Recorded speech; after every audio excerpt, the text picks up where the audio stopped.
So, this week we're gearing up for something big. We're making a piano shawl. When I visited the Mountmellick Museum, one thing I hadn't realised from looking at the books was the actual scale of these pieces. They tend to be that bit bigger, like a quilt or a tablecloth. And I, of course, love to suffer, so we're making a piano shawl. I want something roughly 90 by 26 inches, lined underneath and made in 4 mirrored sections. This is inspired by a really big wedding quilt that they have in the Mountmellick Museum. It's 10 foot by 10 foot, and if you look really close you can see that it's worked in sections. For elements of the design, I chose things that grow in my garden at home, such as dog rose, lilies and sweet pea. The original women of Mountmellick were inspired by the flora that grew around the town and in the glass houses and gardens of the big house. So why not me?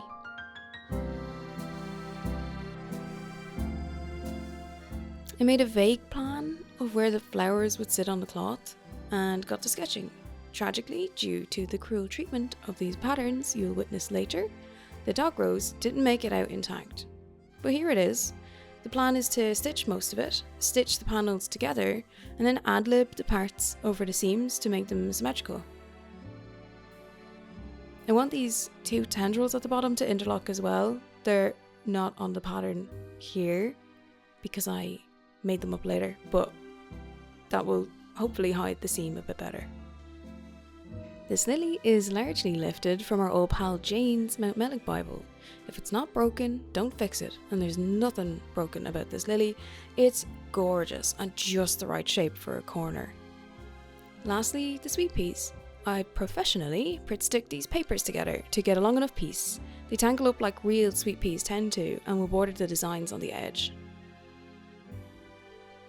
One of the things I was pulled on in the folk museum was the use of a hoop that was A, too small, and B, too tight.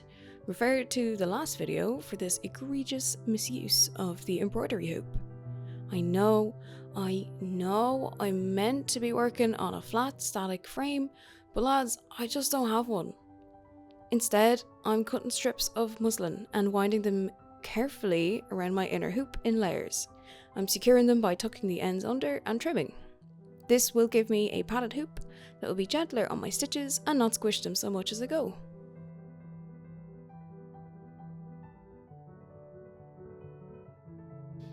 I laid the smaller paper pattern pieces out on a bigger piece of paper and sort of jiggled them around until they lined up nice.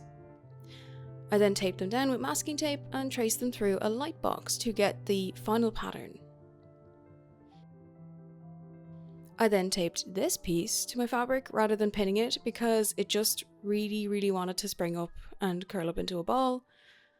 I then cut the fabric to the size of the piece, leaving a generous seam allowance because I don't really have any idea of what I'm doing here. Then it was lights off for tracing time.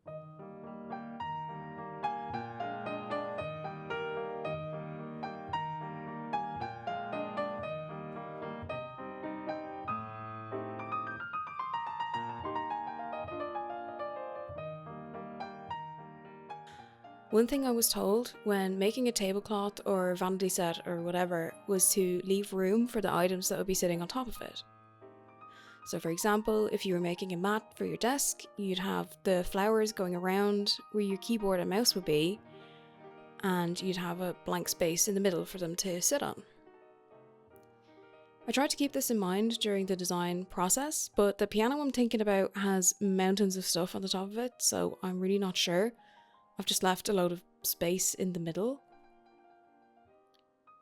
One thing I didn't consider was that I'd have to do this 4 times over, but I'm sure this will cause no issues later, and definitely not be a massive headache.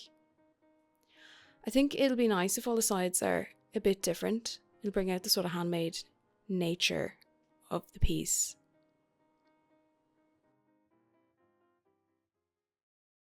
And that's the first one done. Right lads, I'm off to do this 3 more times and overlock the edges so it doesn't fray away to bits. In the next video, I'll get started on the stitching.